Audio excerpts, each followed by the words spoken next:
இந்த காலத்துல நம்ம நடு ராத்திரில வெளியே போனா கூட அங்கங்க ஆள் நடமாட்டத்தோட வெளிச்சமா பகல் நேரத்துல போற மாதிரி தான் இருக்கு. ஆனா ஒரு 30-40 வருஷத்துக்கு முன்னாடி இருக்கிற கதையே வேற. ஒரு சினிமாக்கு நடு ராத்திரில அவரோட சைக்கிள்ல போயிட்டு வீட்டுக்கு வந்துட்டு இருந்த ஒரு வாலிபரோட கண்ணுக்கு ஒரு கொடூரமான மோகினி பேய் தெரியுது. அங்க நிக்கிறது ஒரு விபத்துல செத்து போன ஒரு பொண்ணோட ஆத்மா அப்படின்னு தெரியாம இவரும் அது கூட பேசி பழகி அப்படி இப்படின்னு இருக்கிறாரு. ஒரு கட்டத்துக்கு மேல இந்த மோகினி பேய்கிட்ட அவர் முழுமையா மாட்டிக்கவோ இந்த பேயே அவர் தேடி வீட்டுக்கும் போகுது. கல்யாணம் ஆகாம கண்ணி கழியாத ஒரு பெண்ணோட பேய்கிட்ட இந்த நபர் மாட்டிக்கிட்டு எப்படியெல்லாம் கஷ்டப்பட்டாரு, அதுல இருந்து இவர் எப்படி வெளியே வந்தாரு அப்படின்ற உண்மை சம்பவத்தை பத்தி தான் இன்னைக்கு நம்ம வீடியோல பார்க்க போறோம். அதுக்கு முன்னாடி நீங்க இப்பதான் நம்ம சேனலுக்கு ஃபர்ஸ்ட் டைம் வரீங்கன்னா நம்ம சேனலை சப்ஸ்கிரைப் பண்ணிட்டு பக்கத்துல இருக்கிற பெல் பட்டனையும் கிளிக் பண்ணிக்கோங்க.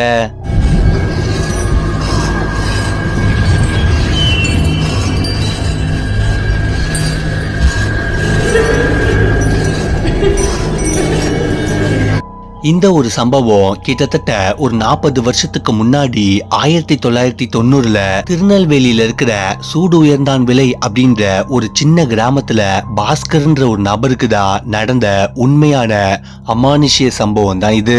இந்த பாஸ்கரும் அவரோட ஊர்ல இருந்து பக்கத்து ஊர்ல அமைஞ்சிருக்கிற ஒரு மிகப்பெரிய மல்லிகை கடையில வேலை செஞ்சுட்டு வராரு. காலையில ஒரு 9 மணி போல இவரோட சைக்கிள்ல வேலைக்கு போயிட்டாருன்னா அதோட நைட் ஒரு 10-11 மணி போலதான் திரும்பவும் வீட்டுக்கு வருவாரு. ஒரு தீவிரமான எம்ஜிஆர் ரசிகனாவே இந்த பாஸ்கரோ இருந்திருக்காரு. இதனாலேயே ஒரு நாள் இவங்க ஊருக்கு வெளியே இருக்கிற ஒரு சினிமா தியேட்டர்ல ஒரு எம்ஜிஆர் படம் ரிலீஸ் ஆகுது. அந்த படத்தை எப்படியாவது நம்ம பார்க்கணும் அப்படின்றதுக்காக அவர் வேலை செஞ்சுட்டு இருந்த கடையோட முதலாளி கிட்ட ஏதேதோ காரணம்லாம் சொல்லி நைட்டு கொஞ்சம் ஒரு 9 மணி போலயே அவர் கடையை விட்டு சீக்கிரமாவே கிளம்புறாரு.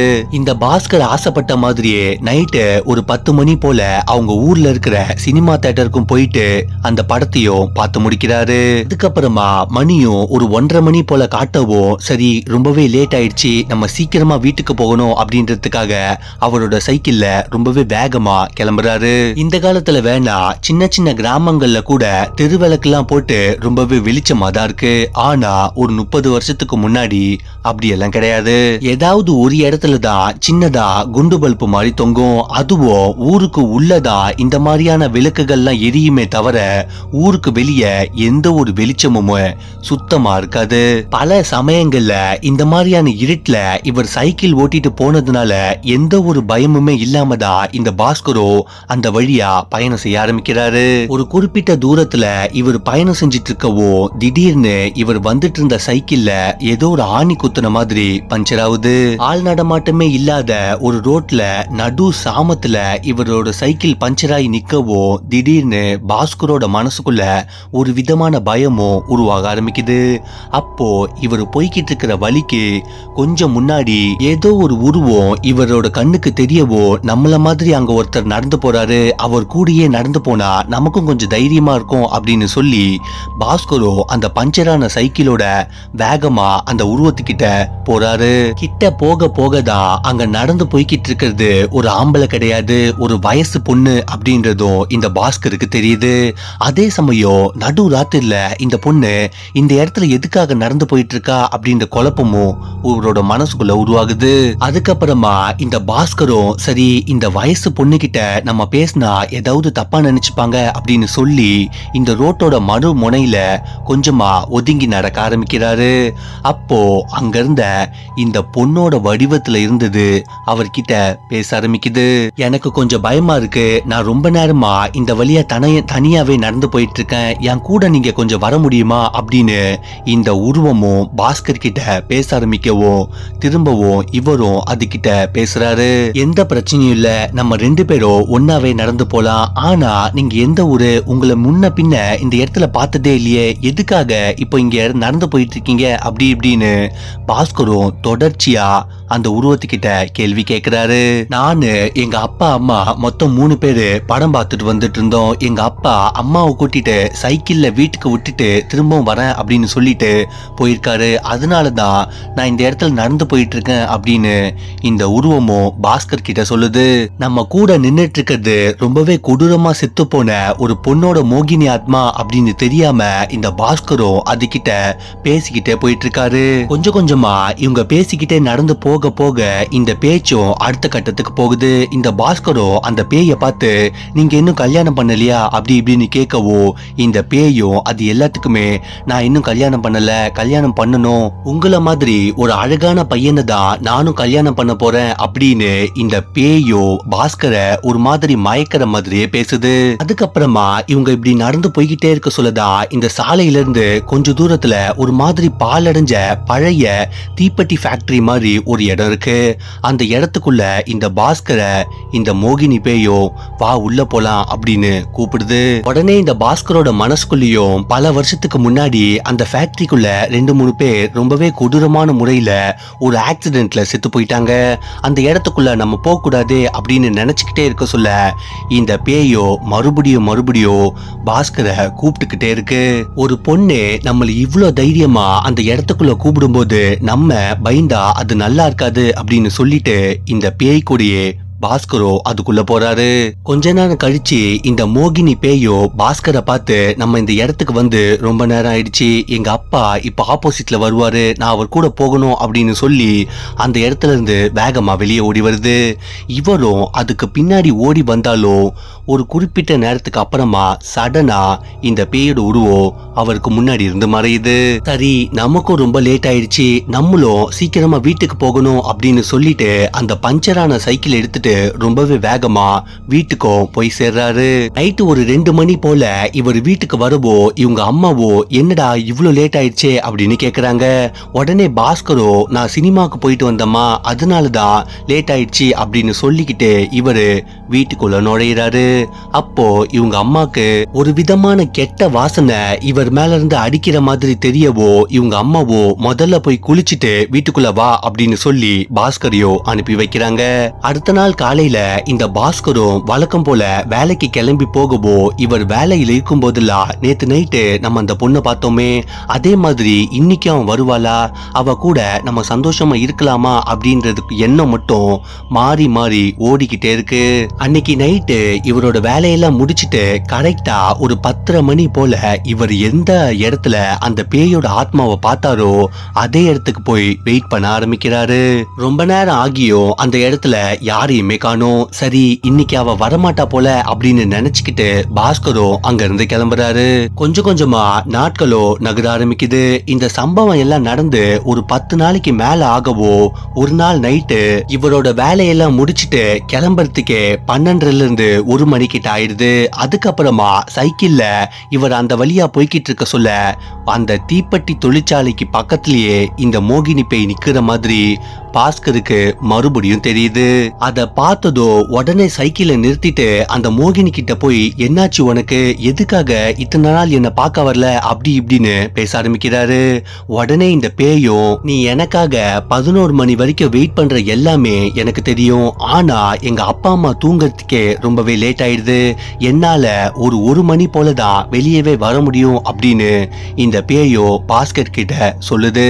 அதுக்கப்புறமா இந்த மோகினி பேயோ அது செத்து போன இந்த தீப்பெட்டி தொழிற்சாலைக்குள்ளேயே மறுபடியும் பாஸ்கரை கூட்டிட்டு போய் அப்படி இப்படின்னு இவங்க 2 பேருமே ஒண்ணு மண்ணா இருக்க ஆரம்பிக்கிறாங்க.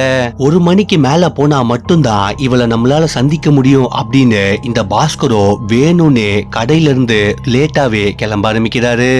அதே மாதிரி வீட்டுக்கும் 2 மணிக்கு 3 மணிக்குன்னு லேட்டாவும் போறாரு. இவங்க அம்மாவும் எதுக்காகடா உனக்கு தினமும் லேட் ஆயிட்டே இருக்கே அப்படின்னு கேட்கும் போதெல்லாம் எனக்கு கடையில வேலை இருக்குமா அதனால லேட் ஆகுது அப்படின்னு இந்த பாஸ்கரும் சொல்லி சொல்லி சமாளிக்கிறாரு. அதே சமயம் இந்த பாஸ்கர் மேல எப்பவுமே இவர் லேட்டா வரும்போதெல்லாம் ஒரு விதமான கெட்ட வாசனை அடிக்கிறது இவங்க அம்மா நோட் பண்றாங்க. தினம் இவர் லேட்டா வர வர இவங்க அம்மாவோட மனசுக்குள்ளேயோ ஒரு விதமான குழப்பம் உருவாக ஆரம்பிக்குது. அதே மாதிரி நல்லா இருந்த இந்த பாஸ்கரும் உடல்நிலையும் சரியில்லாம போக ஆரம்பிக்கிறாரு. கட்டு மஸ்தா இருந்த இவரோட உடம்பும் ரொம்பவே மெலிஞ்சு போய் எலும்பும் தோலுமா மாறுது. நம்மளோட பையன் ஒரு கொடூரமான மோகினியோட ஆத்மாவோட பிடியில மாட்டிருக்கான் அப்படின்னு தெரியாம இவங்க அம்மாவும் இவன் வேலைக்கு போயிட்டு லேட்டா வர்றதுனாலதான் இந்த மாதிரி இவனோட உடம்பு மாறி இருக்கு அப்படின்னு நினைச்சுக்கிட்டு ஒரு வாரம் நீ வேலைக்கு போவாம லீவு போடுடா, அப்பதான் உன்னோட உடம்பு சரியாகும் அப்படின்னு சொல்லி பாஸ்கரையும் லீவு போட வைக்கிறாங்க. இதே மாதிரி பாஸ்கரோ ஒரு 2-3 நாள் வேலைக்கு போகாம வீட்லயே இருக்கவோ திடீர்னு ஒரு நாள் நைட்டு இவங்க வீட்டோட வாசல்ல இருந்து ஏதோ ஒரு வயசு பொண்ணு பயங்கரமா அழுவுற மாதிரியான சவுண்டு இவங்க அம்மாக்கு திடீர்னு கேக்குது. அது என்னவா இருக்கும் அப்படின்னு இவங்க மனசுக்குள்ள யோசிச்சுக்கிட்டே இருக்க சொல்ல சடனா இவங்க வீட்டோட கதவையோ அந்த பொண்ணு தட்டுற மாதிரி கேக்குது. இவங்களோட கணவரோ பாஸ்கரோ வீட்டுக்குள்ள நல்லா தூங்கிட்டு இருக்கவோ யார் அது நடு சாமத்துல நம்ம வீட்டோட கதவை தட்டுறது, அதுவும் ஏதோ ஒரு வயசு பொண்ணோட குரல் மாதிரி கேக்குதே அப்படின்னு இவங்க அம்மாவோ யோசிச்சுக்கிட்டே வீட்டு வாசல் வரைக்கும் வந்துடுறாங்க. இவங்க அந்த கதவு கிட்ட வந்து யார் அது, உங்களுக்கு என்ன வேணும் அப்படின்னு கேட்கவோ அந்த கதவை தட்டுற சவுண்டு சடனா நிக்குது. ஆனா இந்த வீட்டுக்கு வெளியே இருந்து யாருமே பேசுற மாதிரி இவங்க அம்மாக்கு கேட்கல. உடனே இவங்க அம்மாவோ என்ன நடந்தாலும் நம்ம இந்த வீட்டோட கதவை திறக்கவே கூடாது அப்படின்ற முடிவை எடுக்கிறாங்க.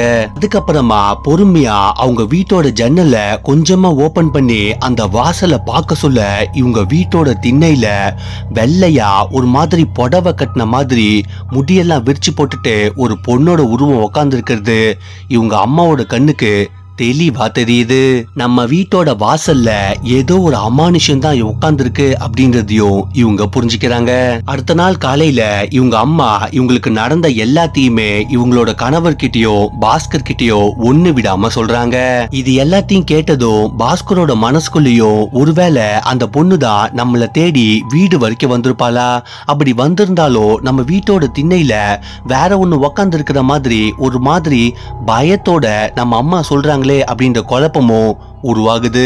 அதுக்கப்புறமா இவங்க 2 பேருமே சேர்ந்து அதெல்லாம் ஒண்ணும் கிடையாதுமா, நீங்க எதுக்கும் பயப்படாதீங்க அப்படின்னு சொல்லி இவங்க அம்மாவையும் சமாதானப்படுத்துறாங்க.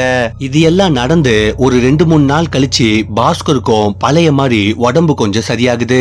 சரிம்மா இன்னைக்கு நான் வேலைக்கு கிளம்புறேன் அப்படின்னு சொல்லி காலையில இவரு வழக்கம் போல அவரோட வேலைக்கும் கிளம்பிடுறாரு. 10 மணிக்கெல்லாம் இவரோட கடையில வேலையெல்லாம் முடிஞ்ச அப்புறமா கூட இவர் அந்த இடத்துல இருந்து கிளம்பாம இந்த பேய பார்க்கணும் அப்படின்றதுக்காகவே லேட்டா கிளம்புறாரு. அதே சமயம் ஒரு 2-3 நாளைக்கு முன்னாடி இவங்க அம்மா சொன்ன ஒரு வார்த்தையும் பாஸ்கரோட மனசுக்குள்ள ஓடிக்கிட்டே இருக்கு.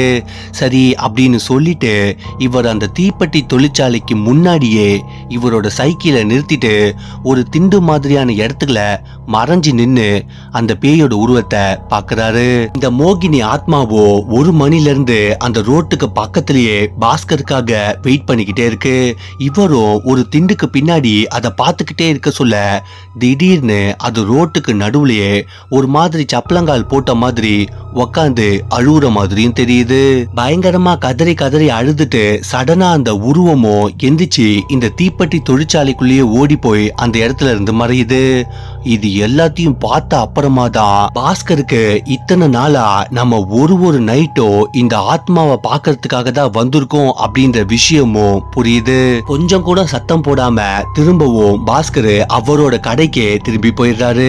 அடுத்த நாள் காலையில அவங்க அம்மா கிட்ட இவருக்கு நடந்தது, இவரு அந்த பேய பார்த்தது, அதுக்கப்புறமா அந்த ஃபேக்டரிக்குள்ள போனதுன்னு எல்லா விஷயத்தையுமே ஒண்ணு விடாம இவங்க அம்மா கிட்டயும் அப்பா கிட்டயும் இந்த பாஸ்கர் சொல்லிடுறாரு. இது எல்லாத்தையும் கேட்டதோ இதுக்கு மேல நம்ம கொஞ்ச நேரம் கூட வீணடிக்க கூடாது அப்படின்னு இவங்க அம்மாவும் அப்பாவும் பாஸ்கரை கூட்டிட்டு அவங்க ஊர்ல இருக்கிற ஒரு மிகப்பெரிய காளி கோயிலுக்கும் போய் இவருக்கு ஒரு பூஜையும் பண்றாங்க. அங்க இருந்த ஒரு பூசாரியோ இவங்களை பார்த்து குறி சொல்ல ஆரம்பிக்கிறாரு. கொஞ்ச நாளைக்கு முன்னாடி அந்த இடத்துல செத்து போன ஒரு கண்ணி கழியாத ஒரு மோகினி பொண்ணோட ஆத்மாதான் உங்களை பையனை வசியப்படுத்தி வச்சிருக்கு. இப்பவோ உங்க பையன் அந்த மோகினியோட ஆத்மாவோட பிடியில தான் இருக்கான் அப்படின்னு சொல்லவோ இவங்க எல்லாருமே பயங்கரமா பயப்படுறாங்க. அதுக்கப்புறமா ஒரு நாள் நைட்டு ஃபுல்லா இந்த காளி கோவில்லையே பாஸ்கரை வச்சு ஒரு விதமான சிறப்பு சடங்குகள்லாம் செய்யறாங்க. இவரோட கையில ஒரு தாயத்தை கட்டி இவங்க வீட்டோட வாசல்லையோ ஒரு கயிறு மாதிரி ஒண்ணு கொடுத்து கட்ட சொல்றாரு. இந்த மந்திர கயிறை தாண்டி அந்த மோகினி ஆத்மாவால உங்க வீட்டுக்குள்ளேயும் உங்களை பையனையும் நெருங்க முடியாது அப்படின்னு இந்த பூசாரி சொல்லவோ இவங்க அம்மா எடுத்துட்டு போய் அவங்க வீட்டோட வாசல்ல இந்த கயிறையும் கட்டுறாங்க. அன்னைக்கு நைட்டு ஃபுல்லா இவங்க தூங்கிட்டு இருக்கும்போது ஏதோ ஒரு பொண்ணு இவங்க வீட்டை சுத்தி நடக்கிற மாதிரியும் அங்கங்க உக்காந்து அலற மாதிரியும் சவுண்டு இவங்க எல்லாருக்குமே தெளிவா கேட்டிருக்கு. இந்த ஒரு நிகழ்வுக்கு அப்புறமா பாஸ்கர் நைட்டு நேரத்துல அந்த பக்கமா போறத கம்ப்ளீட்டா நிறுத்திருக்காரு. இந்த ஒரு சம்பவத்தை நமக்கு கவின்குமார் அப்படின்ற ஒரு இன்ஸ்டாகிராம் மூலமா ஷேர் பண்ணியிருந்தாரு. 90 காலகட்டத்துல அவங்க மாமாவோட வாழ்க்கையில நடந்த உண்மையான அமானுஷ்யமான நிகழ்வு தான் இது. இதே மாதிரி உங்களோட வாழ்க்கையில ஏதாவது ஒரு சம்பவம் நடந்திருந்தாலோ இல்ல நீங்க கேள்விப்பட்டிருந்தாலோ அது எல்லாத்தையுமே இன்ஸ்டாகிராம் மூலமா மெசேஜாவோ வாய்ஸ் நோட்டாவோ ஷேர் பண்ணலாம். இந்த வீடியோ உங்களுக்கு பிடிச்சிருந்தா லைக் பண்ணுங்க, ஷேர் பண்ணுங்க. இதே மாதிரி அமானுஷ்யமான உண்மையான பேய் கதையெல்லாம் கேட்கறதுக்கு நம்ம சேனலை சப்ஸ்கிரைப் பண்ணிக்கோங்க.